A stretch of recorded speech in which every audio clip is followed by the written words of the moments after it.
એમાં આપણે સ્થૂળ શરીરથી ભિન્ન આત્મા છે, સૂક્ષ્મ શરીરથી આત્મા ભિન્ન છે અને કારણ શરીરથી પણ આત્મા ભિન્ન છે, એ સમજવું પડે. 3 શરીરથી ભિન્ન આત્મા છે તો ઠીક છે, ભિન્ન આત્મા છે એટલે કે ખબર ના પડે આપણને એ કેમ ભિન્ન છે, જાણવું પડે આપણે. તો સ્થૂળ શરીરને સારી રીતે જાણીએ તો પછી કંઈક આપણને સમજાય કે વાત તો સાચી છે, આમાંથી એકે વસ્તુ એવી નથી કે જે આત્મા હોય. એટલે જેમ આપણી આજુબાજુ કંઈ પણ પદાર્થો હોય, મારી આજુબાજુ આટલા પદાર્થો છે, ઘડો છે, પુસ્તકો છે, રૂમાલ છે, માઇક્રોફોન છે, ઘણી બધી વસ્તુઓ છે. તો એના માટે કંઈ આપણને કહેવું ના પડે કે તમે આનાથી ભિન્ન છો. એ તો આપણે જાણીએ જ છીએ. કેમ? તો કે મને આ બધા પદાર્થો દેખાય છે, એ જડ પણ છે અને હું એને જોનાર છું. એને એ પદાર્થોને કે વ્યક્તિઓને હું મારા એવા કહી શકું છું. તો પછી જેને મારું કંઈક કહી શકાતું હોય, જેને જોઈ શકાતું હોય, એ બધી વસ્તુઓ જે જડ હોય એ કોઈ દિવસ આત્મા ના હોય. પડે ને, એના આત્મા ના કહેવાવું જોઈએ. એટલે આત્માને આપણે કેવી રીતે સમજીએ છીએ? તો કે જે બીજા પદાર્થો જેવો જેનો સ્વભાવ છે એવો જ આ સ્થૂળ શરીરનો સ્વભાવ છે. તો ઘડો, ઘટ, પટ, પુસ્તક, રૂમાલ કે બીજા બધા શરીરો એને ક્યાં આપણે આત્મા કહીએ છીએ? એને આપણે આત્મા નથી કહેતા. તો એટલે સ્થૂળ શરીર શેનું બનેલું છે, એમાં કઈ કઈ વસ્તુઓ છે, કયો પર્પસ છે, કયા હેતુથી એનું સર્જન થયેલું છે, આ બધું જ્ઞાન છે. બધું આપણે શીખવાનું છે જીવનમાં. એટલે આપણો જીવનમાં તો અંધકાર સિવાય કંઈ છે જ નહીં. આ બધું સમજીએ ને ત્યારે એવું લાગે કે વાત તો સાચી છે, આપણે તો કેવું જીવીએ છીએ. એટલે કે આખી દુનિયા ગાંડી છે, અજ્ઞાનથી ભરપૂર છે જીવનમાં. લોકો સમજીએ તો ધીરે ધીરે ખ્યાલ આવે કે હા, વાત તો સાચી છે કે ભાઈ શરીરમાં એક પણ વસ્તુ એવી નથી કે જેને આત્મા કહી શકાય. અને આપણે ભૂલ એ કરતા નથી, બીજાના શરીરને ક્યાં આપણે આત્મા કહીએ છીએ? તો કેમ આ જ શરીરને આપણે હું કહીએ છીએ? સમજવાનું છે. એટલા માટે કે ભાઈ આત્મા તો 3 શરીરથી ભિન્ન છે, તમે કેમ આને હું કહો છો? તો 3 શરીર છે એવી એ ખબર નથી આપણને. ખરેખર 2 જ શરીર છે, ત્રીજા શરીરને ખાલી શરીર ઉપાધિ એવું કહેવામાં આવ્યું. એટલે બધું શીખવાનું છે ધીરે ધીરે કે સ્થૂળ શરીર શાનું બનેલું છે. તો જગતના પદાર્થો કે જગતમાં જે 5 મહાભૂત છે એમાંથી જ આ શરીર સર્જાયેલું છે. એટલે સ્થૂળ શરીરની વ્યાખ્યા કરી, પછી સૂક્ષ્મ શરીરની વ્યાખ્યા કરી. તો એમાં ક્યાંય એકે વસ્તુ એવી નથી કે જેને આત્મા કહી શકાય. તો આપણને જાણવા મળ્યું કે ભાઈ જગતના બધા શરીરોની રચના આવી જ છે, આમાંથી જ બનેલા છે, પંચમહાભૂતમાંથી. અને એ બધા શરીરોનો હેતુ છે. હેતુ એટલે શું? ભાઈ મને કેમ મનુષ્યનું શરીર મળ્યું, આપણને કેમ મનુષ્યનું શરીર મળ્યું? તો સૃષ્ટિમાં તો કેટલા શરીરો છે, પાર વગરના નાનામાં નાના જંતુ અમીબાથી શરૂ કરીને કેટલા બધા કીટાણુઓ. આપણે આ શરીરની અંદર પણ પાર વગરના જે બધા સેલ્સ છે, જીવ, બધા કોષો જેને કહેવાય, તો કેટલા બધા શરીરો છે. અસંખ્ય અસંખ્ય ગણતરી વગરના શરીરો છે. તો એમાંથી આપણને કેમ મનુષ્યનું શરીર મળ્યું? પછી એમાં પાછું સ્ત્રીનું શરીર કેમ મળ્યું? પછી શરીરના રંગરૂપ કેમ આવા છે? પશુ પક્ષીને કેમ એવા શરીર મળ્યા છે? એ શરીરમાં રહેનાર ચૈતન્ય ને આ શરીરમાં રહેનાર ચૈતન્ય તો સરખું જ છે, તો એને કેમ એવા બધા શરીરો મળ્યા છે? અને આપણને આ શરીર મળ્યું તો કયા કારણો છે? એટલે કેટલી બધી વસ્તુઓ ડિટેલમાં સમજાવી આપણને. અને મનુષ્યનું શરીરની વિશેષતા પણ કહી કે ભાઈ આ બધું આપણે ચિંતન કરી શકીએ. પશુ પક્ષીઓ તો આવું કશું સમજી ના શકે, એને સમજવાની જરૂર નથી. એ સમજી શકે એવી વ્યવસ્થા પણ નથી. પણ આપણે સમજી શકીએ કે જેથી આપણે ફરી એવા શરીર પ્રાપ્ત ના કરીએ. બાકી એવી કઈ ભગવાનને જરૂર પડી કે આપણને મનુષ્યનું શરીર આપે ને એ બધાને પેલું શરીર મળે? શું કામ ભાઈ? આત્મા તો બધાનો એક જ છે, તો એને કેમ પીડા ભોગવવાની, દુઃખ ભોગવવાનું? અને આપણને મનુષ્યનું શરીર મળ્યું. તો પહેલા મનુષ્ય શરીરનું મહત્વ સમજીએ કે કેમ આપણને મનુષ્યનું શરીર મળ્યું. એ પણ કહો કે ભાઈ સત્કર્મનું પરિણામ છે, જન્મો જન્મના પુણ્ય, એને પરિણામે આ શરીર મળ્યું છે. અને જેમ આપણને કોઈ વાહન આપે કે ભાઈ આ તમે વાપરો, ગાડી આપે આપણને, 4 વ્હીલ આપે કે 2 વ્હીલર આપે, તમે એનો ઉપયોગ કરો, તો આપણે એનો ઉપયોગ કરવાના છીએ જવા માટે. એવી રીતે ભગવાને આ શરીર આપ્યું છે, મનુષ્યનું શરીર, ઉપયોગ માટે. ભાઈ એનો શું ઉપયોગ છે? કે જેમ વાહન આપણને એક જગ્યાએથી બીજી જગ્યાએ લઈ જાય, એ હેતુ માટે વાહન છે, તો આ શરીર પણ આપણને જ્યાં જવું છે ત્યાં પહોંચાડનારું છે. પણ આવી તો કંઈ ખબર જ નથી આપણને, અને જીવન જીવીએ છીએ આરામથી. એને જીવાય ના કહેવાય ખરેખર તો. ભટકીએ છીએ સમુદ્ર સંસારમાં, ભવાર્ણવમાં, ભવાટવીમાં, જન્મ મૃત્યુ. અને બુદ્ધિ તો પાછી એવી આપણી છે કુશળ કે હું સફળ છું ને, હું આમ છું ને, હું તેમ છું ને. એટલે એ કોઈ પણ આપણી જે સમજ છે ને એમાં સત્ય નથી. વસ્તુ જાણવાની એ છે કે આપણા બધા ખ્યાલો અંધકારમય છે. એટલે આપણે શરીર કોને કહેવાય, અનાત્મા કોને કહેવાય એ નથી જાણતા, આત્મા કોને કહેવાય એ નથી જાણતા. અને માટે પારાવાર દુઃખ છે પાછું. અનેક જન્મોથી રખડા કરીએ છીએ, જન્મ મૃત્યુ. એટલે જ્યારે મોક્ષની ઈચ્છા જન્મે જે વ્યક્તિને, એને ખરેખર આ બધું જાણવામાં રસ પડે. એ પણ મુશ્કેલ છે. એ પણ બહુ બધા જન્મોના પુણ્ય ભેગા થયા હોય, કૃપા પ્રાપ્ત થઈ હોય તો જ આ જાણવાની જિજ્ઞાસા જન્મે. આ તો બધાને હું ભેગા કરી બેસો સાંભળો, એટલે થોડુંક આપણે સાંભળીએ. બાકી કોઈની જિજ્ઞાસા હોય ને આપણે કહીએ એવું બહુ ઓછું હોય. ન હોય એવું નહીં, પણ બહુ ઓછું હોય. લોકોને ધર્મમાં રસ હોય, અધ્યાત્મમાં બીજો બધો રસ હોય, પણ આવું ચિંતન કરવામાં રસ પડે એવા કોઈક જ હોય. અને પાછા વળી ઇન્ફોર્મેશન જેને કહેવાય, એવી એકેડેમિક સ્ટડીની રીતે પણ પાછા ઘણા બધા વિદ્વાનો બની જતા હોય, પણ મોક્ષ પાછા પ્રાપ્ત ના કરે. એટલે ખરેખર જે જ્ઞાન પ્રાપ્ત કરવાનું છે એ પાછા ના કરે. પહેલાં નહોતા જાણતા, હવે જાણીએ છીએ કે 3 શરીર એટલે શું. તો આ એ પ્રકારનું જ્ઞાન નથી. આમાં સતત આપણે સમજ દ્વારા બીજું એક વિવેક કરતા જઈએ છીએ કે ભાઈ આવું જ હોય, શરીર આવી જ રીતે બનેલું હોય 5 મહાભૂતમાંથી, તો એ આત્મા તો ન હોઈ શકે. તો મારી આ ભૂલ છે, બીજાની ભૂલે છે જ, પણ આપણે બીજાને કંઈ સમજાવી ના શકીએ. આપણે આપણું કામ કરી શકીએ. એટલે હું મારી બુદ્ધિમાં જે જ્ઞાન છે એને હું દૂર કરી શકું. એના માટે આ અધ્યયન છે, આપણો સ્ટડી છે. તો આત્મા કહ એ ડેફિનેશન, એ પ્રશ્નના ઉત્તરમાં 3 રીતે સમજાવે છે કે ભાઈ આપણે કોને અત્યારે આત્મા કહીએ છીએ, અને એને આત્મા ન કહેવાય કેમ કે આવી રીતનું એનું સર્જન છે. એટલે 3 શરીર જે છે એનાથી ભિન્ન આત્મા છે. તો હવે પહેલાં 3 શરીર તો હું ઓળખું, અને મને ખાતરી થાય કે વાત તો સાચી છે કે 3 શરીરને આત્મા ન કહેવાય. એના માટે કયું દ્રષ્ટાંત છે ખબર છે? જેમ કે પૈસાનો ઢગલો હોય, સિક્કાઓનો ઢગલો હોય, અને એમાં સિક્કા જે ધાતુના બનેલા છે.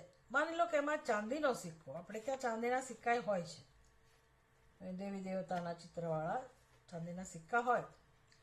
તો બીજા જે સિક્કા વ્યવહારમાં ચાલતા હોય, ચલણ, એમાં એ સિક્કો ભળી ગયો હોય, અને હવે આપણને એ શોધવો હોય આપણો ચાંદીનો સિક્કો, તો તમે કેવી રીતે શોધો? કલ્પના કરો. એ ચલણની અંદર, ચિલ્લરની અંદર ચાંદીનો સિક્કો ભળી ગયો હોય, એ જ માપનો હોય, એ જ શેપ હોય એનો. એ ચાંદી પણ જરા કાળી પડી ગઈ હોય, પેલા સિક્કા જેવી દેખાતી હોય. તો આપણે ખબર તો છે જ કે મારો સિક્કો આમાં પડી જ ગયો. હવે એને શોધવો હોય તો કઈ પ્રક્રિયા છે? શું કરીશું? તો કે એક સિક્કો આપણે હાથમાં લઈ અને મૂકતા જઈએ, નિરખીએ. એક સિક્કાના હાથમાં લઈને બરાબર નિરીક્ષણ કરીએ કે ભાઈ આ ચાંદીનો સિક્કો છે કે પછી આ પેલું આપણું પૈસો છે. એટલે કોણ આવું કામ કરી શકે કે ભાઈ આ ચાંદી નથી કે છે? જેને ખબર હોય કે ભાઈ ચાંદી એટલે શું અને સિક્કો એટલે શું. પૈસો જેને કહીએ, 10 રૂપિયાનો સિક્કો, એ કેવો હોય, શેનો બનેલો હોય, ચાંદી કોને કહેવાય એ જ્ઞાન હોય, અને પેલું સિક્કો જેમાંથી બનેલો છે ધાતુનું જ્ઞાન હોય. બંને જ્ઞાન હોય તો જ તમે એને છૂટા પાડી શકો. સમજ પડી? એટલે હવે આપણે જેને હું કહીએ છીએ ને, આમાં શરીરમાંથી કશો આત્મા છૂટો નથી પાડવાનો, કે આત્માથી શરીર છૂટું નથી પાડવાનું. આપણી બુદ્ધિમાં મેં વારંવાર આ વસ્તુ સમજાવી છે કે આપણો પ્રશ્ન કયો છે, તો કે બુદ્ધિમાં જે આપણા વિશેનો નિર્ણય છે એમાં બે વસ્તુ ભળી ગઈ છે. એટલે હું ફલાણા ફલાણા છું, પછી એમાં હવે દરેકે ચેક કરવાનું કે પોતાની અંદર જે પોતાના વિશેના ખ્યાલ છે એ બધા સમજવાના. પણ હું જીવ છું એ તો બધાનો કોમન થઈ ગયો નિર્ણય. તો હું જીવ છું એ નિર્ણય છે, પણ હું મનુષ્ય છું, હું સ્ત્રી છું, હું પુરુષ છું. તો હું છું ની વચ્ચે બધા વિશેષણો જ છે. હવે એ જે આપણો પોતાના વિશેનો ખ્યાલ છે ને એમાં બે તત્વો ભળેલા છે. કયા બે તત્વો? હું છું એ બ્રહ્મ છે, ચૈતન્ય સ્વરૂપ છે, અને બીજું જે છે જે ચૈતન્ય નથી. એટલે હું ધારો કે મનુષ્ય છું, તો મનુષ્ય એ આ શરીરનો ધર્મ છે. બસ પછી હું છું ની વચ્ચે જેટલા નિર્ણયો છે બધા અનાત્માના ધર્મ છે. એ હું સુખી છું દુઃખી છું એ પણ અનાત્માનો જ ધર્મ આવી ગયો. હું છું એ બ્રહ્મ છે, પણ બાકીનો વચ્ચેનો મસાલો છે બધો આપણો પોતાનો ખ્યાલ છે, માની લીધેલી વસ્તુ છે. એમાં એની એકે વસ્તુ આત્માનો ધર્મ નથી. અને હવે આપણે શાંતિ કે મોક્ષ ઈચ્છીએ છીએ, તો મોક્ષ મળે કઈ રીતે? તો કે ભાઈ તમને કોણે કહું કે તમે મનુષ્ય છો? અહીંથી શરૂઆત થાય. બધા માની લીધું છે કે હું મનુષ્ય છું, મનુષ્યની વાત છે. અને આપણી આજુબાજુ બધાની સમજ એવી જ છે, એટલે કોઈને કંઈ એવું થાય નહીં પ્રશ્ન કે ભાઈ આમાં કંઈક ભૂલ થાય છે. એટલે આ ચિંતન કરવા માટે બહુ મોટી હિંમત જોઈએ. કારણ કે ખબર પડી જાય અહંકારને કે જો હું આ શીખીશ તો મારો સંસાર જતો રહેશે ધીરે ધીરે.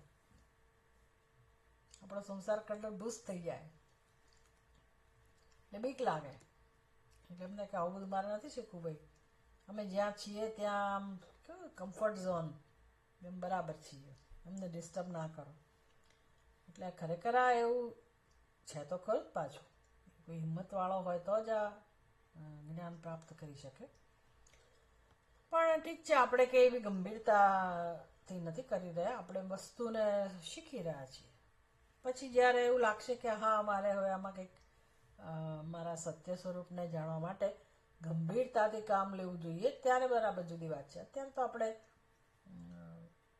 એક ચિંતન કરીએ છીએ અને વિવેક કરી રહ્યા છીએ. તો શંકરાચાર્યજી કહે છે કે ભાઈ તમને જે જોઈએ છે જીવનમાં એ પ્રાપ્ત કરવા માટે શરીર મળ્યું છે, તો એનો તમે સાધન જે છે એને સાધન તરીકે સમજો અને એનો ઉપયોગ કરો. એને હું કહીને તમે ગાંડપણ જેવું જીવનમાં ના કરો. દુઃખ વધારો નહીં, બંધન વધારો નહીં. તમે વસ્તુ ધીરે ધીરે શીખો. એટલે ચર્ચા ચાલી રહી છે. તો સ્થૂળ શરીરની વ્યાખ્યા થઈ ગઈ, ભાઈ આત્મા એ ન હોઈ શકે સમજાયું. સૂક્ષ્મ શરીરમાં પણ એક વસ્તુ એવી નથી કે જેને આત્મા કહી શકાય, એ પણ સમજાયું. તો પછી હવે પ્રશ્ન રહ્યો કે તો હું આત્મા કહું છું શું કામ? સ્થૂળ અને સૂક્ષ્મ શરીરની અંદર આત્માનો કોઈ ધર્મ નથી, તો એને હું શું કામ કહું છું આત્મા? કારણ કે મને હું કોણ છું એ ખબર નથી. એને કહેવાય અજ્ઞાન. તો કારણ શરીર શબ્દ કોના માટે વપરાયો? અજ્ઞાન માટે. કારણ શરીર કે ખરેખર કશો મસાલાનું બનેલું નથી, ધાતુનું બનેલું નથી. જેમ સ્થૂળ શરીર અને સૂક્ષ્મ શરીર 5 મહાભૂતનું બનેલું છે, એવી રીતે કારણ શરીર કંઈ 5 મહાભૂતમાંથી બનેલું નથી. એ કોઈ દ્રવ્ય નથી, કોઈ પદાર્થ નથી. એ આપણી બુદ્ધિમાં રહેલો વિચાર માત્ર છે કે હું મનુષ્ય છું, હું આ શરીર છું, હું દેહ છું. એમ દરેકનો પોતાના વિશેનો નિર્ણય છે ને, એનું નામ જ કારણ શરીર. જો એ નિર્ણય ના હોય તો આપણા જીવનમાં સ્થૂળ શરીરને સૂક્ષ્મ શરીરને હું કહેવાનો પ્રશ્ન ના રહે. સંસાર ના હોય, દુઃખ ના હોય, જન્મ મૃત્યુ પણ ના હોય. એટલે હવે કારણ શરીર એટલે અજ્ઞાન. તો કારણ શરીર કેમ? એને કેમ તમે શરીર કહો? કારણ કે એનો નાશ થાય છે. સંસ્કૃત ભાષા છે, આપણને એમ કે શરીર એટલે પછી તો કંઈક હોવું જ જોઈએ ને, અંદર દ્રવ્ય તો હોવું જ જોઈએ ને, નથી તો પછી એને શરીર કેમ કહો છો? એમાં સંસ્કૃત ભાષાનો નિયમ એવો છે કે શરીર જે શબ્દ છે એનો અર્થ શું થાય? તો કે જેનો નાશ થાય, જેનો નાશ થવાની સંભાવના જેનામાં છે એને શરીર કહેવાય. શીર્યમાણત્વમ, જેનો નાશ થતો હોય. તો હવે આપણું શરીર એવું જ છે કે જેનો ધર્મ કેવો છે? અસ્તિ, જાયતે, વર્ધતે, વિપરિણમતે, અપક્ષીયતે અને વિનશ્યતે. આટલા કોઈ પણ શરીર કેમ ના હોય બ્રહ્માંડનું, બધા શરીરનો સ્વભાવ આવો જ છે. કે પહેલાં એને ખબર પડે, સમાચાર મળે કે છે, પછી એનો જન્મ થાય, પછી એમાં ધીરે ધીરે વૃદ્ધિ થાય, પછી વિપરિણામ આવે, પછી અપક્ષય અને પછી નશ્યતે. આ ક્રમ છે.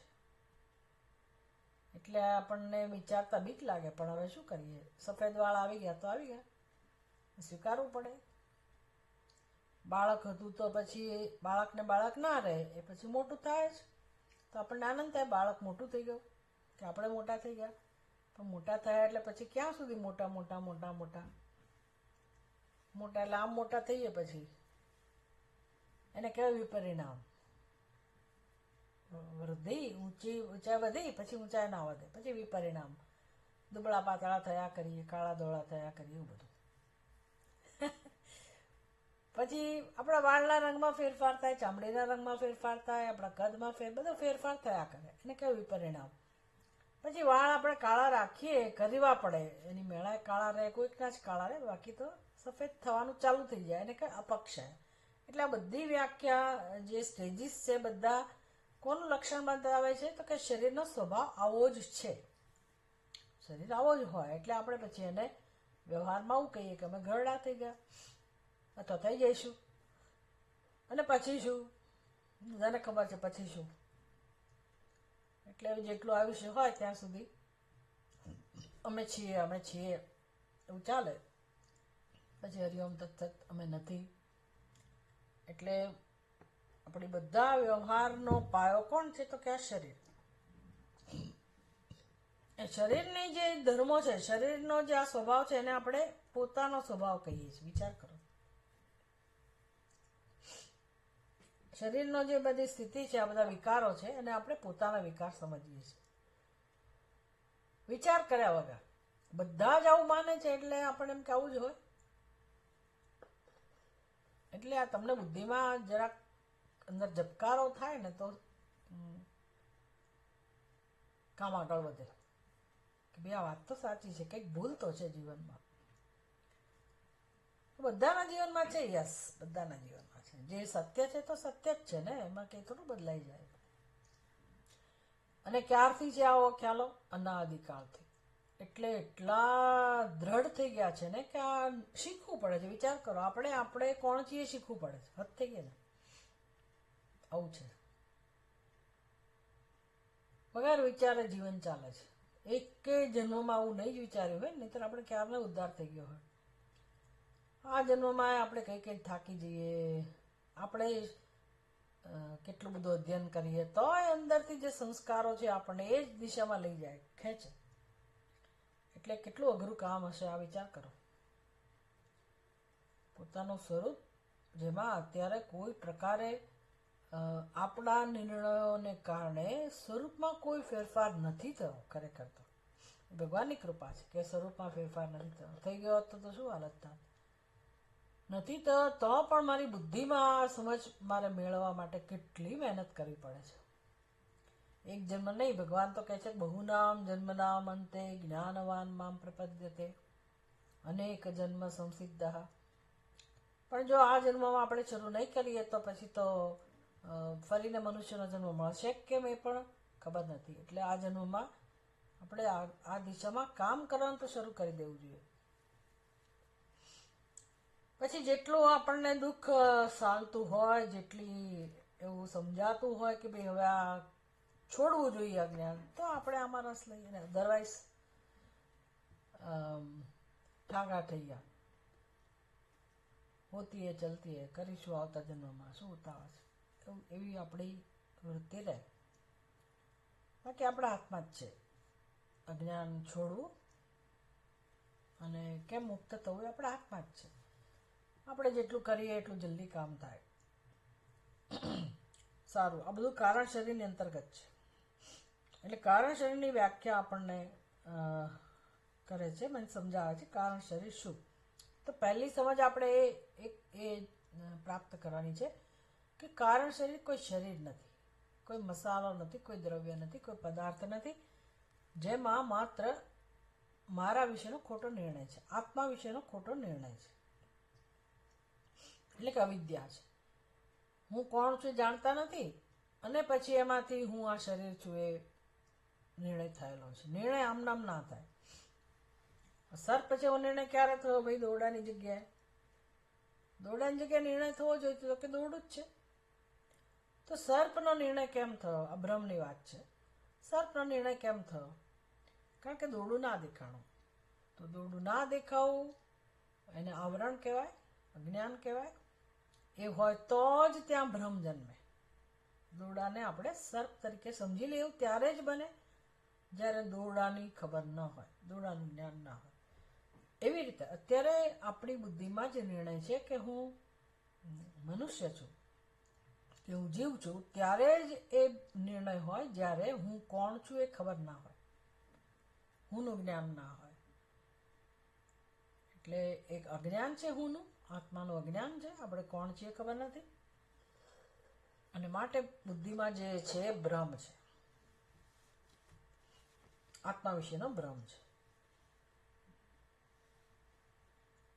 કોણે કહ્યું કે ભ્રમ છે? ભાઈ બધા આવું જ કે છે ને, બધાની બુદ્ધિમાં આવો જ નિર્ણય છે ને. તમે કોણ કહેનારા કે ભાઈ અમારી બુદ્ધિમાં જે નિર્ણય છે ભ્રમ છે? એવું કહેનારા તમે કોણ? આવો પ્રશ્ન થાય આપણને.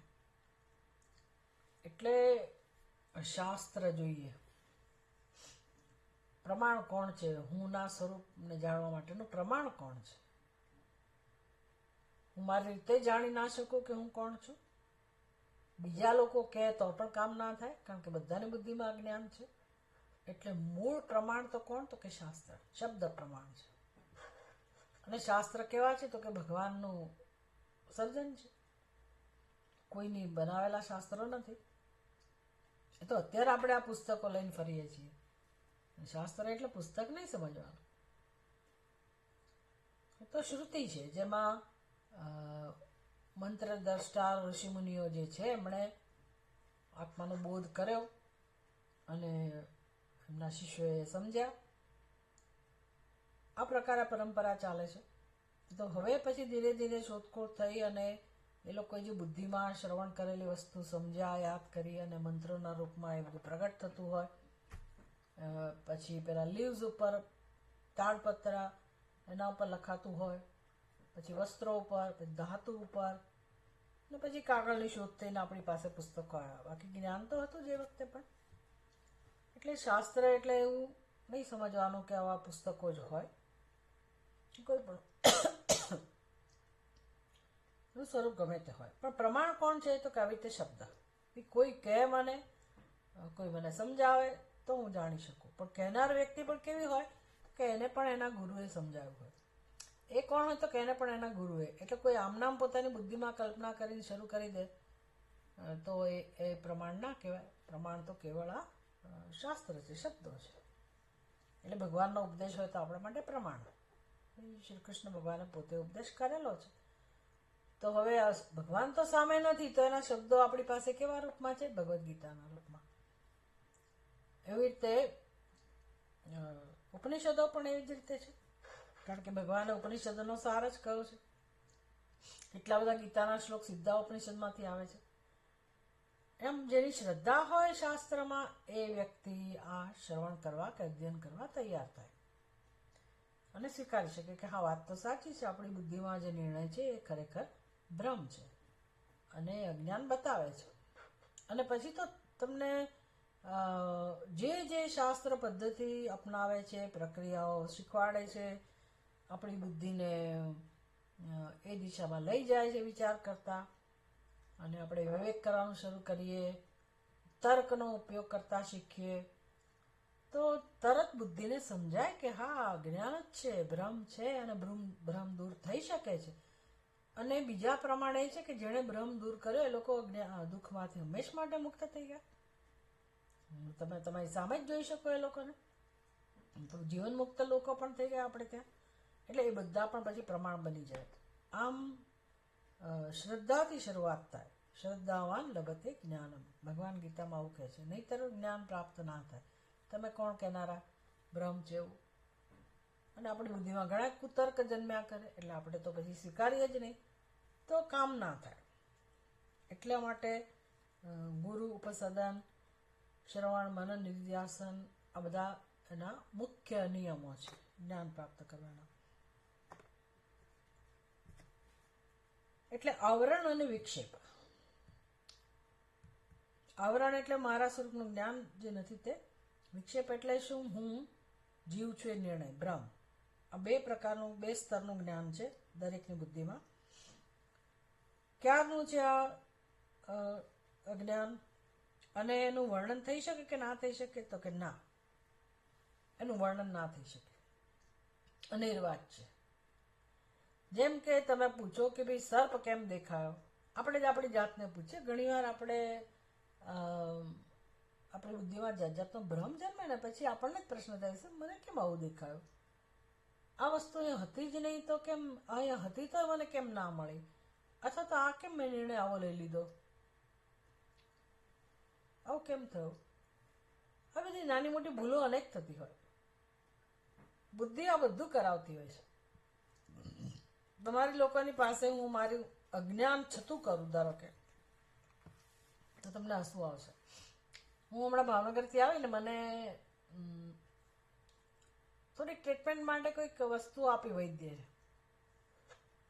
તો એક કંઈક ઓઇલ હતું આયુર્વેદનું, અને ખાલી આપણે એને એપ્લાય કરવાનું હતું, મસાજ કરવાનું. બીજો એક કાઢા લખી આપે તો ઉકાળો. હવે મારી બુદ્ધિ, મારા મગજમાં એવું જ હતું કે હું જે દવા લઈને આવી એમાં એક ઉકાળો છે. એટલે ખબર નહીં, મેં પછી રાત્રે મેં કીધું ચલો હવે બહુ થયું, આવે તો શરૂ કરો દવા. એટલે મેં રાત્રે દવા લેવાનું શરૂ કર્યું. તો ટેબ્લેટ તો જે હતી બરાબર જોઈને લીધી, પણ પેલી બોટલ જે હતી ને એ ઉકાળો છે કનેક્શન એવું જ ચાલતું હતું. એટલે ફટ કરતું એને 2 ચમચી લેવાનું, તો મેં લઈને 1 ચમચી પીધી.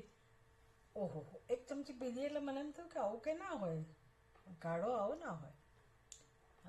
મેં પહેલાં ભૂતકાળમાં એનો ટેસ્ટ કરેલો છે એટલે મેં કીધું તો કડવો હોય, તેલ જેવું કેમ લાગે? તેલ કે અને એકદમ મને ટ્યુબલાઇટ થઈ કે આ મને વાંચવતી હતી બોટલ.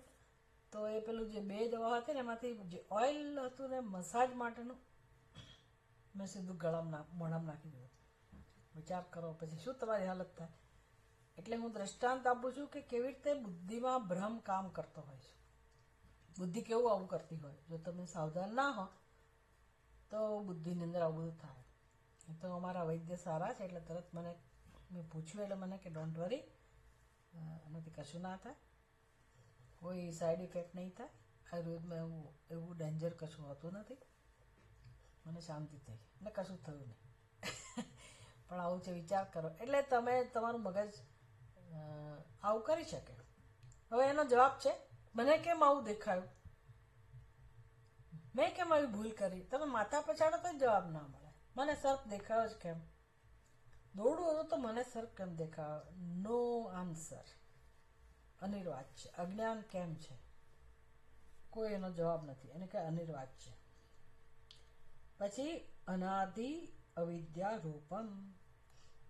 એ અવિદ્યા ક્યારની છે? તો કે અનાદિ.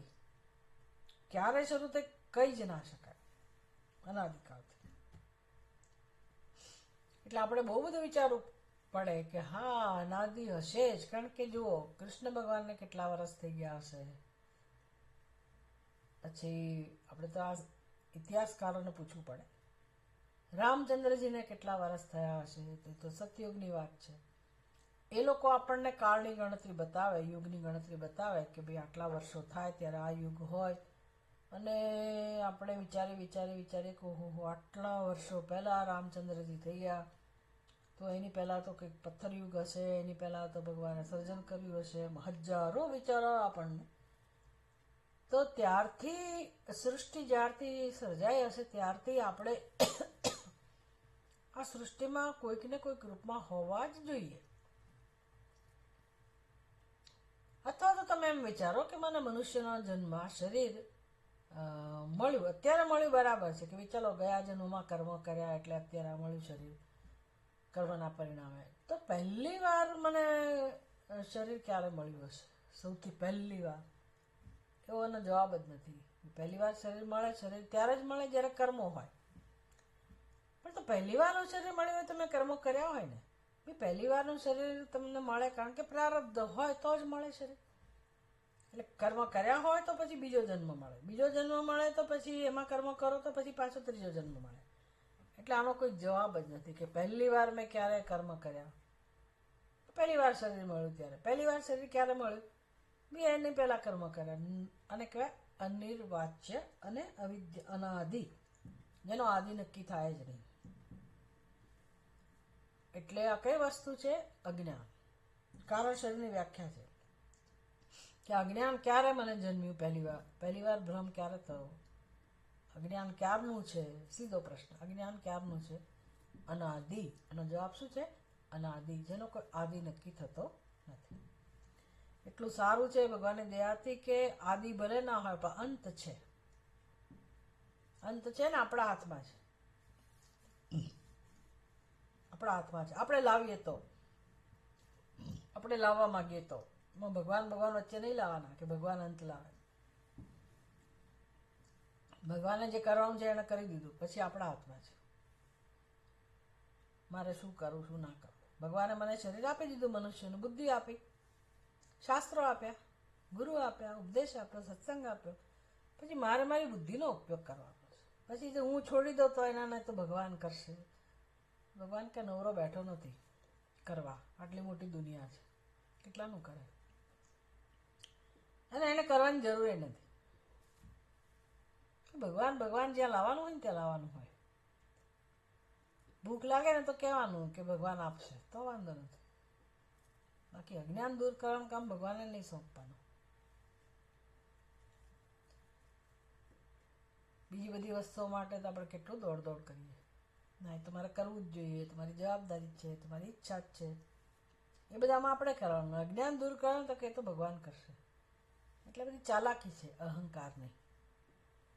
બધું શીખવાનું છે આપણે. ભગવાન કહે છે મેં તમને આ કામ માટે જ મોકલ્યા, બાકી બધું હું કરીશ. કર્મણ્ય એવા અધિકાર હસ્તે મા ફલેશુ કદાચન. આપણે ઊંધું કરીએ છીએ. આપણો અધિકાર આ જ કર્મમાં છે. અજ્ઞાન દૂર કરવું એ કર્મ છે, સૌથી મહત્વનું કર્મ. અજ્ઞાન દૂર કરવું.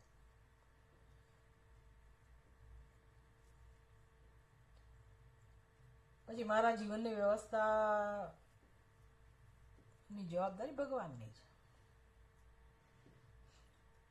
આ સમજાતું નથી ને. આપણે આપણી જીવનની વ્યવસ્થાને આપણી જવાબદારી કહીએ છીએ. શેના માટે મને જન્મ મળે મનુષ્યનો? શેના માટે શરીર મળ્યું? શું કામ જન્મ્યા? વિચાર તો થવો જોઈએ માણસને, નથી થતો. હા, એટલે એવું કહી શકાય કે તો પછી ભગવાન કંઈક મને પ્રેરણા આપે કે હું સત્કર્મો કરું, નિષ્કામ કર્મ કરું, કંઈક સેવા કરું, ભગવાનને પ્રાર્થના કરું કે મોક્ષનો ઉપાય બતાવો, તો ભગવાન મદદ કરે. ચલો બહુ થયું, આ જીવ હવે રખડીને થાકી ગયો છે, હવે બીજું બધું નથી માગતો, શાંતિ માગે છે, મુક્તિ માગે છે, તો ભગવાન રસ લે. એટલું ખરું. પણ પછી એ કામ તો મારે જ કરવાનું છે. આટલું સમજાયું, આપણને વ્યવસ્થા મળી, તો ચિંતન કરવાનું કામ મારું છે. કે ભાઈ અજ્ઞાનની હમણાં એક વૈરાગ્ય શતક જે ચાલતું હતું એમાં બહુ સરસ એ અભય દીક્ષિત મહારાજ કહે છે કે ભાઈ આ પૃથ્વી ઉપર, અને ખાસ કરીને આપણા જ દેશની વાત હોય, બીજી તો ના હોય, કે તમને ઘણા ક્ષેત્રમાં જ્ઞાનીઓ મળશે. જ્યોતિષ જાણનારા હોય, જ્ઞાનીઓ હોય, ખગોળશાસ્ત્રી હોય, ફલાણા હોય, વિદ્વાનો તો બહુ મળશે. શાસ્ત્રને જાણનારા હોય, વેદને જાણનારા વેદજ્ઞ હોય, બ્રહ્મને જાણનારા બ્રહ્મજ્ઞાનીઓ, બધા કેટલાય જ્ઞાનીઓ મળે જીવનમાં. પણ કહે છે કે સૌથી વધારે મહાન ને કોઈ વિરલો હોય તો કોણ છે? જે પોતાના અજ્ઞાનને ઓળખી શકે છે. ઓળખવું અજ્ઞાનને અને એને સ્વીકારવું અને એના ઉપર કામ કરવું. બાકી તો બધા આપણા દેશમાં તો જાણે કે માયા તો છે જ ને, બધા માયાના પ્રવાહમાં જ છે, તો બધા જાણે છે. આપણા દેશમાં તો બધું ભેટમાં મળેલું છે. પણ એ માયા એટલે શું?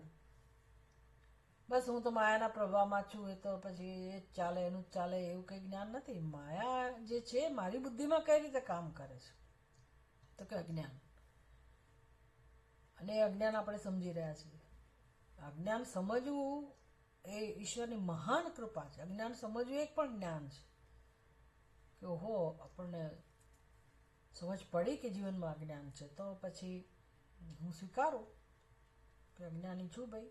ભગવાન અસતોમાં સદગમય, તું મને લઈ જા સત્ય તરફ. તમસોમાં જ્યોતિર્ગમય, અજ્ઞાનમાંથી ભગવાન તું મને જ્ઞાન તરફ લઈ જા. મહામૃત્યુમાંથી અમૃત સમીપે નાથ તું લઈ જા. અમૃત તરફ લઈ જાઓ ભગવાન, તો આપણે જીવનનો ઉપયોગ કરી શકીએ. નહીંતર તો પતી ગયું. સમજી જ લેવાનું કે બહુ વાર છે હજી. ડફણા, ધક્કા ખાઓ, પછડાટો ખાઓ, દુઃખી થાઓ. એટલે બુદ્ધિ કેટલું વિચારી શકે, તમે વિચાર કરો. બુદ્ધિ કેવી સરસ રચના છે ભગવાનની કે માણસ વિચારી શકે છે. ખરેખર બહુ મોટી કૃપા છે ઈશ્વરની બુદ્ધિ મળવી એ. પણ આપણે શું વિચારીએ છીએ બુદ્ધિમાં? બુદ્ધિથી શું કામ લઈએ છીએ આપણે? કેવું સૂક્ષ્મ જ્ઞાન પ્રાપ્ત કરતા જ નથી. એટલા સ્થૂળ સ્તરે જીવન જીવીએ છીએ આપણે. આપણને નવાઈ લાગે કે આ ઋષિમુનિઓએ એવું કેવું ચિંતન કર્યું હશે, બુદ્ધિનો કેટલો ઉપયોગ કર્યો હશે, કેટલા તેજસ્વી હતા.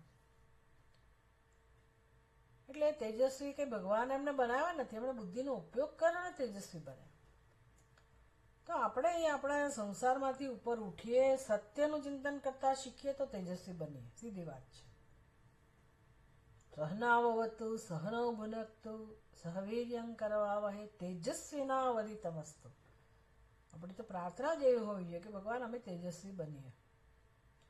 તેજસ્વી બનવું એટલે શું? તો કે થોડું જે આ જે સ્થૂળ સ્તરે જીવન જીવીએ છીએ ને એના કરતાં થોડું આગળ ઊંડાણમાં જઈએ આપણે કે સત્ય શું છે. લોકો આમ દિવ્ય વસ્તુઓને જાણવાનું ને એને સૂક્ષ્મ સમજતા હોય ને તેજસ્વી. ના, એવું નથી. અજ્ઞાનને સ્વીકારી, અજ્ઞાનને સમજવું એ પણ જ્ઞાન છે. અને એ રીતે આપણે તેજસ્વી બનવાનું છે કે આપણને સમજાય કે ક્યાં ભૂલ થઈ રહી છે જીવનમાં. વ્યવહારમાં ભૂલ થાય છે તો વ્યવહારના સ્તરનું બરાબર છે, ત્યાં તો આપણે શીખવું જ જોઈએ કે વ્યવહાર તો ન રહ્યો આપણો વિચિત્ર જ છે સાવ. શોભે એવો વ્યવહાર નથી આપણો. ખરેખર વિચાર કરીએ ને તેમ થાય કે સાવ કેવો માણસ વ્યવહાર કરે, આપણે કેવો વ્યવહાર કરી નાખીએ છીએ, કેવું આમ અકળાઈ જઈએ છીએ, કેવો સ્વાર્થ હોય છે. કેટલું બધું શીખવાનું છે, આપણે કેમ નથી શીખતા એવું થાય આપણને. બાકી તો વ્યવહારના સ્તરે આપણે શીખીએ તો આપણો વ્યવહાર સરસ હોય, શોભનીય હોય, એ બનાવી શકીએ. ભગવાન તો એવી અપેક્ષા રાખે. પછી ભગવાન કહે છે ભાઈ મનુષ્યની બુદ્ધિનો ઉપયોગ તમે તમારી બુદ્ધિનો ઉપયોગ એના માટે કરો કે મને દુઃખ કેમ છે જીવનમાં, કોઈ પણ સ્તરનું દુઃખ કેમ હોય, ભલે ફિઝિકલ હેલ્થને લગતા પ્રશ્નો હોય, કંઈ પણ હોય, પણ વિચાર તો કરવો જ જોઈએ કે બધા મુશ્કેલીનું કારણો કયા, કોઈની મદદ લેવી, જે જરૂર હોય ભલે બધું શીખીએ, પણ ચિંતન શરૂ થવું જોઈએ. અને પછી આત્મતત્વ બે શાસ્ત્ર કહે જ છે કે અજ્ઞાન છે બુદ્ધિમાં, તો અજ્ઞાનને સમજવું. જેવો વિચાર કરે એટલે સમજાય. અજ્ઞાન જોઈ જ શકાય કે હા તો અજ્ઞાન જ છે, ભૂલ જ છે, તો પછી બસ ભૂલ સ્વીકારવાની. હવે આ જે અજ્ઞાન છે ને, જ્યાં સુધી મારા વિશે મારી બુદ્ધિમાં ખોટો નિર્ણય છે ત્યાં સુધી આ બીજા બે શરીર રહેવાના જ. એમાંથી એક શરીરનો ધર્મ એવો છે, સ્થૂળ શરીરનો, જે સ્થૂળ શરીર આપણે સમજ્યા એમાં એની વ્યાખ્યા આવી ગઈ. કયો ધર્મ છે? તો કે જન્મ અને મૃત્યુની સાથે જોડાયેલો છે. એનો જન્મ થાય અને એનો વિયોગ થાય ખરેખર તો. એટલે આપણને નવું શરીર પ્રાપ્ત થાય એને સંયોગ કહેવાય. અને પછી આપણું પ્રારબ્ધ પૂરું થાય એટલે શરીરનો વિયોગ થાય. આ સ્થૂળ શરીર સાથે આપણો સંબંધ હોય. નવા નવા શરીરો મળ્યા કરે, પણ એની અંદર જે બીજું સૂક્ષ્મ શરીર છે એનો નાશ ના થાય, એ લઈને આપણે ફરતા હોઈએ. એનો નાશ થાય તો પછી મોક્ષ મળે. એનો નાશ ક્યારે થાય તો કે કારણ શરીરને જાણીએ ત્યારે. એટલે અત્યારે આપણે જે જ્ઞાન પ્રાપ્ત કરી રહ્યા છે કારણ શરીરનું, એમાં સાથે સાથે આ કામ થઈ રહ્યું છે.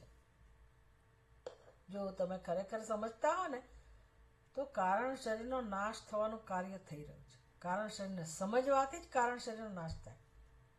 જેમ દોરડાને તમે સર્પ કહેતા હો અને પછી કોઈ વ્યક્તિને દયા આવે ને તમને કહે કે ભાઈ ચલો હું તમને ત્યાં લઈ જાઉં અને દેખાડું કે ત્યાં દોરડું જ છે, સર્પ નથી, તમે ખાલી ડરો છો એમ કરીને તમને લઈ જાય, સરસ મજાનો પ્રકાશ સાથે લઈને જાય, દેખાડે. તો આ બધી પ્રક્રિયા તમે જ્યારે જોવા જાઓ અને ત્યાં નિરીક્ષણ કરો બારીકાઈથી કે ભાઈ અહીંયા સર્પ છે કે કેમ, તો એ જે પ્રક્રિયા છે ને એ પ્રક્રિયા શું બતાવે છે? આપણી બુદ્ધિમાં જે સર્પનો ભ્રમ છે એનો નાશ થઈ રહેવાની પ્રક્રિયા છે. એમ અત્યારે આપણે સમજી રહ્યા છે કે કારણ શરીર શું, તો ધીરે ધીરે જેમ જેમ સમજ અંદર જતી જાય તો કારણ શરીરનો નાશ થાય છે. તો કારણ શરીરનો નાશ થાય તો સૂક્ષ્મ શરીરનો નાશ થાય. સૂક્ષ્મ શરીરનો નાશ થયેલો પતી ગયો, પછી નવા શરીરની જરૂર નથી. એમ મોક્ષ. તો કે તમે શું બનો પછી? શરીર જ ના હોય તો તમે શું રહો? ચિંતા થયો કે મને શરીર જ ના મળે તો પછી હું ભૂત બનું કે શું થાય? ભાઈ ભૂતનોય શરીર હોય તો સૂક્ષ્મ શરીર ના રહે તો શું રહીએ આપણે? આપણે રહીએ કે ના રહીએ?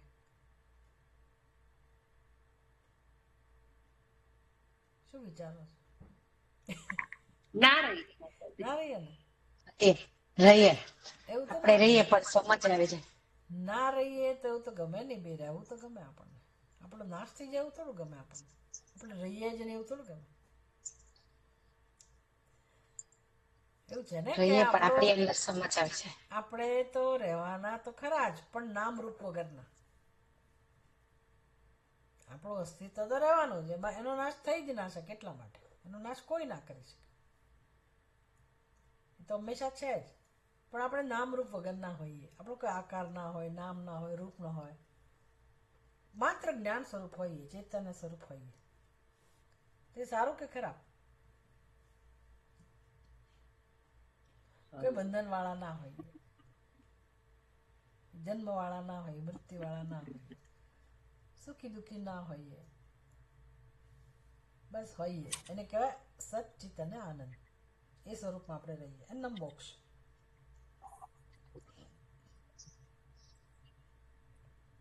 એવું છે ને કે અત્યારે એ જ છીએ આપણે. અત્યારે એ જ છીએ, પણ બુદ્ધિમાં બધું ઘૂસી ગયું કે આપણે એટલા શરીર વાળા.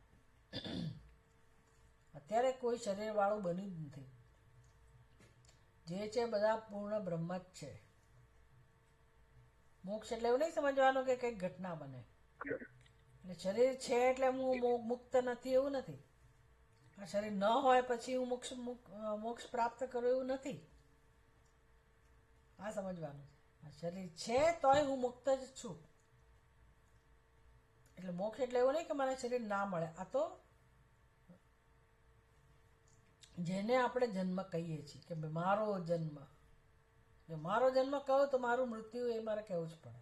અને પછી અનુભવ નથી તોય આપણે એમ કહીએ છીએ કે મારો જન્મ તો મારું મૃત્યુ. કોઈને મૃત્યુનો અનુભવ નથી ને કોઈને જન્મનો અનુભવ નથી. ખરેખર તો બધું અહીંયા જ ભરેલું છે. એટલે અત્યારે આ ક્ષણે આપણે મુક્ત જ છીએ, જાણી રહ્યા છીએ. એસા હે. આપણે એટલે પાછા શરીર વાળા આપણે એવો જ ખ્યાલ હોય ને આપણો. એટલે મારે ખ્યાલ જ દૂર કરવાનો છે. એટલો દ્રઢ ખ્યાલ છે ને કે કેમ દૂર થાય ભાઈ? માણસને એમ લાગે કે હું ગાંડો થઈ જઈશ. કઈ રીતે સમજવું? ઠીક લાગે. અનિર્વાચ્ય અનાદિ અવિદ્યારૂપમ શરીર દ્વયસ્ય કારણ માત્રમ સત. એટલે કારણ શરીર કઈ શરીર નથી, માત્ર એ કારણ છે. શરીર કેમ કહું? કારણ કે નાશ પામે, એનું અજ્ઞાન નાશ પામે. શેનાથી નાશ પામે? જ્ઞાનથી. એટલે એને કારણ કહું, શરીર કહું. કારણ કેમ કહું? કારણ કે જ્યાં સુધી ખોટો નિર્ણય છે ત્યાં સુધી મને એવું જ સમજ રહેવાની મારી કે હું સૂક્ષ્મ શરીર છું ને હું સ્થૂળ શરીર છું. આત્માને કંઈ લેવા દેવા નથી. અત્યારે આ ક્ષણે પણ આપણા આત્મ સ્વરૂપને બેમાંથી કોઈ શરીર સાથે લેવા દેવા જ નથી. એ તો મુક્ત જ છે. નિત્ય શુદ્ધ નિત્ય બુદ્ધ મુક્ત જ છે. બુદ્ધિમાં આ બધું છે અનાદિકાળથી, તો એની સાથે કામ લેવાનું છે. સ્વસ્વરૂપ અજ્ઞાનમ, પછી એની વ્યાખ્યા કરી. ભાઈ આ કારણ શરીર એટલે શું? સ્વસ્વરૂપ અજ્ઞાનમ, પોતાના જ આત્મ સ્વરૂપનું અજ્ઞાન, પોતાની જ બુદ્ધિમાં પોતાના સ્વરૂપનો ખોટો ખ્યાલ. પછી નિર્વિકલ્પ રૂપમ, નિર્વિકલ્પ રૂપમ. અજ્ઞાન એટલે શું? અજ્ઞાન એટલે બસ જ્યાં કોઈ કલ્પના જ નથી.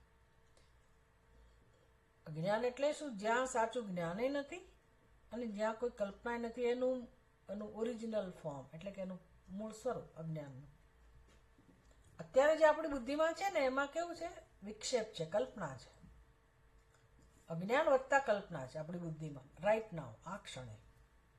હું તમારી સાથે વાત કરી રહી છું, તમે સાંભળી રહ્યા છો, વિચારી રહ્યા છો. અમારો ખ્યાલ છે, હું બોલું છું, તમારો ખ્યાલ છે, અમે સાંભળીએ છીએ. ત્રિપુટી રહેલી છે ભાઈ. કોઈક વિષય સાંભળી રહ્યા છીએ, કશુંક જાણી રહ્યા છીએ, તો જ્ઞાતા, જ્ઞાન, જ્ઞેય, શ્રોતા, શ્રવણમ, શબ્દ, આ બધી ત્રિપુટી છે આપણી બુદ્ધિમાં. એને કે વિકલ્પ. હમણાં 1-2 કલાક પછી ધારો કે તમે ઘસઘસાટ ઊંઘી ગયા, અહીંયા ઇન્ડિયામાં હો તો હું બોલનાર છું એ ખ્યાલ જતો રહે, બોલવાનું બંધ થઈ જાય. હું કોઈકને કહું છું, એ મારી સામે કોઈ છે એ ખ્યાલ જતો રહે. અને કંઈ કર્મ કરી રહ્યા છે એ વસ્તુ જતી રહે. હું કોણ છું એનું ભાને જતું રહે, જગત કોણ છે એનું ભાને જતું રહે, કોઈ કલ્પના જ ના રહે. અને હું બ્રહ્મ છું જ્ઞાન ના હોય, કોઈ કલ્પના ના હોય, કોઈ વૃત્તિ ના હોય. એને કઈ નિર્વિકલ્પ અવસ્થા એટલે ઊંઘી જવું. તો ઊંઘમાં, સુષુપ્તિમાં કલ્પના નથી પણ અજ્ઞાન છે, કારણ કે મને ભાન નથી હું કોણ છું. એટલે અજ્ઞાનનું સ્વરૂપ આવું છે કે જ્યાં કોઈ કલ્પના જ નથી. પછી એ અજ્ઞાનમાંથી અંકુર ફૂટે છે. સવારે ઉઠ્યા ને હું જાગી, એ વિકલ્પ થયો, કલ્પના થઈ. એ આત્મા થોડો જાગ્યો, પણ એ આત્મા કઈ જાગતો નથી. સુષુપ્તિમાં હું આત્મા છું એ જ્ઞાન નથી, અને જાગ્યા પછી હું જાગ્યો એવું જ્ઞાન છે. તો આત્મા તો કઈ જાગતો જ નહોતો. સુષુપ્તિમાં આત્મા જે છે એ જ છે ને, અત્યારે જે છે એ જ છે. એટલે જ્યાં અજ્ઞાન છે ત્યાં પછી હું વિશેનો ભ્રમ સવારથી શરૂ થઈ જાય, એને કઈ કલ્પના. એટલે આપણે એને વિક્ષેપ કહીએ છીએ, આવરણ અને વિક્ષેપ. તો જુઓ, ઊંઘમાં એ અજ્ઞાન છે, નર્યું અજ્ઞાન છે, કલ્પના નથી. સુષુપ્તિ અવસ્થામાં કેવળ અજ્ઞાન છે, નિર્વિકલ્પક રૂપમ, કોઈ કલ્પના નથી. અને સુષુપ્તિ અવસ્થા મારા માટે શું કામની, કોઈના માટે શું કામની, કઈ કામની નથી.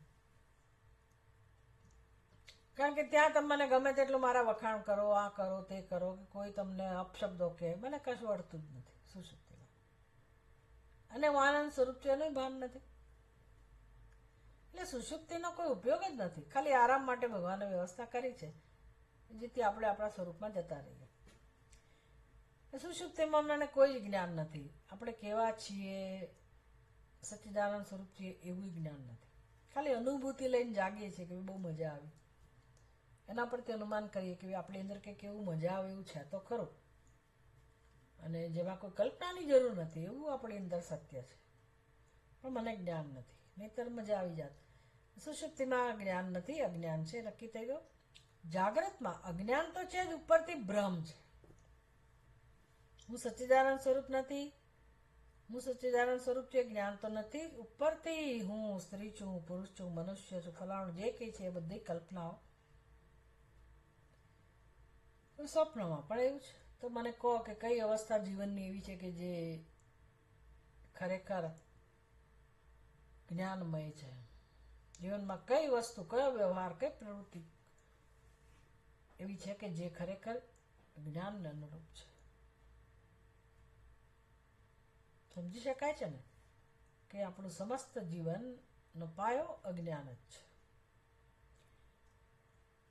અને તોય પાછું એ ભલે એવું અજ્ઞાન હોય, એ આપણા કર્મો દ્વારા આપણે જાગી શકીએ છીએ. અજ્ઞાન છે તોય એ અજ્ઞાન અવસ્થામાંથી જાગી શકાય વ્યવસ્થા છે, ઈશ્વરની કૃપા છે. એટલા માટે મનોબુદ્ધિ અહંકાર ચિત્તાની નાહમ જે આખું સ્તોત્ર છે ને, જુઓ તમે કેવું સરસ વર્ણન કરે શંકરાચાર્યજી. પછી તો કે છે આ ગુરુએ કલ્પના છે, શિષ્ય કલ્પના છે, શાસ્ત્રે કલ્પના છે. છેવટે તો બધું કલ્પના છે. તો વાત તો સાચી છે છેવટે, પણ ત્યાં સુધી આ બધું ઉપયોગી છે. મિથ્યા હોવા છતાંય બધું ઉપયોગી છે, એટલે એનો લાભ લઈ લેવા જેવો છે. નહીંતર સ્વપ્નને સાચું માનીને કેમ દુઃખી થઈએ છીએ સ્વપ્ન અવસ્થામાં, તો જાગ્રત અવસ્થામાં દુઃખી થવાનું ચાલુ રહેશે. એટલે મોક્ષ એટલે શું? તો કે આ બધી વસ્તુને સમજવી. અજ્ઞાન છે બુદ્ધિમાં, અને જાગ્રત અવસ્થા પણ અજ્ઞાનનું જ પરિણામ છે, પણ એમાંય વ્યવસ્થા છે કે હું મારું અજ્ઞાન દૂર કરી શકું જાણીને. અજ્ઞાન દૂર થાય જ્ઞાનથી, બસ પછી અહમ બ્રહ્માસ્મિ એટલું જ સમજવાનું. આવું જે છે યદ અસ્તિ તત્ કારણ શરીરમ, અને કારણ શરીર કહેવાય. હવે પ્રશ્ન છે કારણ શરીર માટે.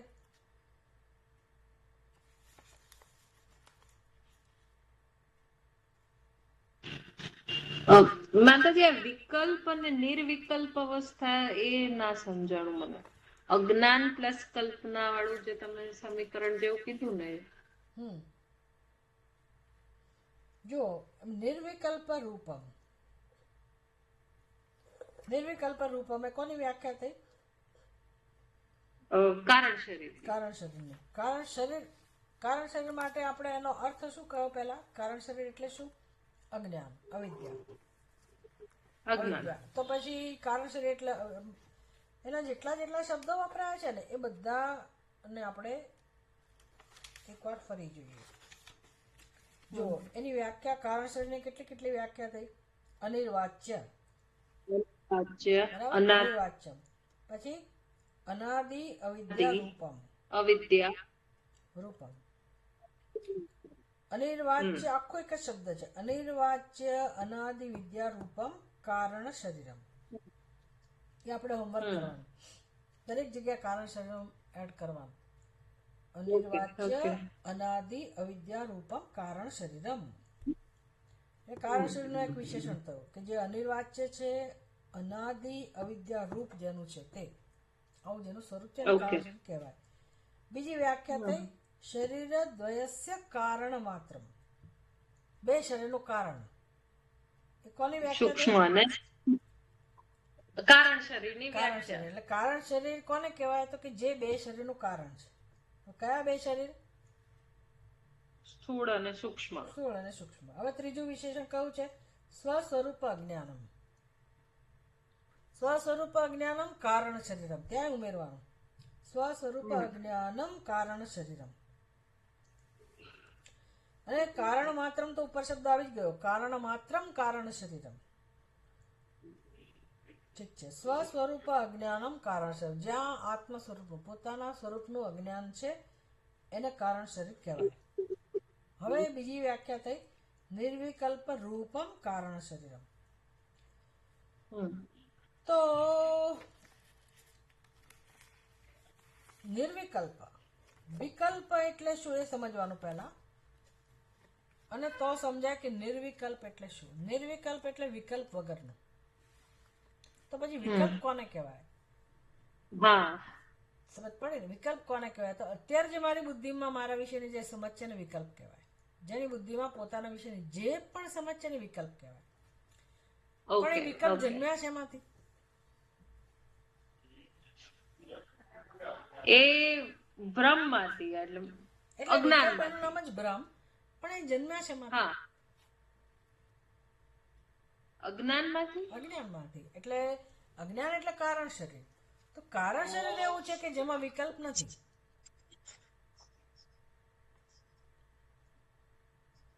ઓકે. એટલે આ બધા જે આપણે હું સ્ત્રી પુરુષ આ ભણેલી આ બધું જે હટાઈ દે એ જે અવસ્થા આવે એ કારણ શરીર. એ કારણ શરીર. એટલે સુષુપ્તિ, ઊંઘી જઈએ ત્યારે એકલું કારણ શરીર હોય છે, ખરું કે નહીં?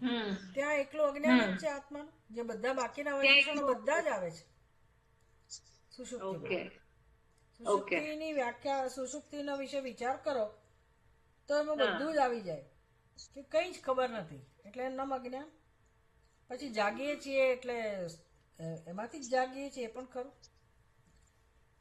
ઓકે, અને બરાબર. સુષુપ્તિમાં આપણને પોતાનું કોઈ ભાન નથી, જગતનું ભાન નથી, કોઈ વિકલ્પ જ નથી. તો એ અવસ્થાને આપણે કેવી કહીએ? એ અજ્ઞાનને કેવું કહેવું પડે? નિર્વિકલ્પક રૂપ. ઓકે, ઓકે, એટલે અજ્ઞાન છે પણ મારા વિશે કોઈ ભ્રમ નથી.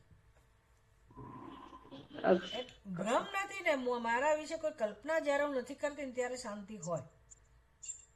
એટલે આ પણ એ સાચું સ્વરૂપ નથી, એટલે એ ટેમ્પરરી સુષુપ્તિમાં મળે. હા, એટલે ઓકે, એટલે ઓકે. સમાધિમાં જઈએ આપણે, એટલે એ પણ એક રસ્તો છે યોગનો.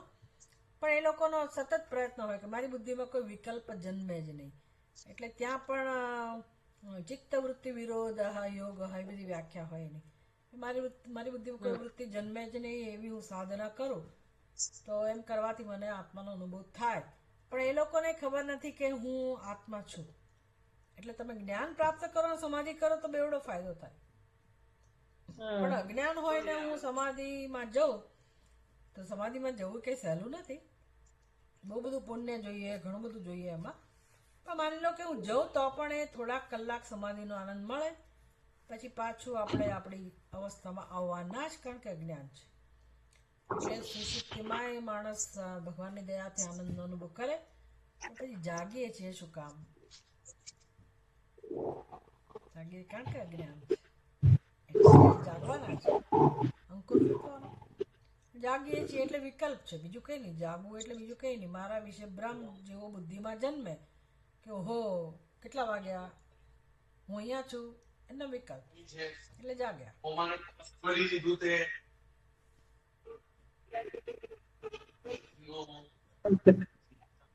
રાઈટ. એટલે નિર્વિકલ્પ રૂપમ, જ્યાં કોઈ કલ્પનાઓ નથી, સંપૂર્ણ શાંતિ છે. આજુબાજુ ભલે ને ઘોંઘાટ હોય, આપણે જે ઊંઘી રહ્યા હોય એ આની આજુબાજુ ગમે તેટલો કકળાટ ઘોંઘાટ હોય, આપણને કશું સ્પર્શતું નથી. એટલે લોકો ટીવી જોતા જોતા ઊંઘી જાય. એને કઈ નિર્વિકલ્પક રૂપમ કારણ શરીરમ. સુષુપ્તિમાં કારણ શરીરનો અનુભવ થાય છે, એટલા માટે વાત કરી આપણે. બાકી કારણ શરીર નિર્વિક એનો સીધું સ્વરૂપ થઈ ગયું, એટલે એમાંથી વિકલ્પ જન્મે છે, એટલે ભ્રમ. વિકલ્પ જન્મવા એટલે એમાં સૂક્ષ્મ શરીર ને સ્થૂળ શરીર બધું આવી ગયું. સૂક્ષ્મ શરીર સાથેનો તાદાત્મ્ય આવી ગયો, મારા વિશેનો ખ્યાલ, એની સભાનતા, બધું વિકલ્પ. એટલે કારણ શરીરમાં આવો કોઈ વિકલ્પ નથી.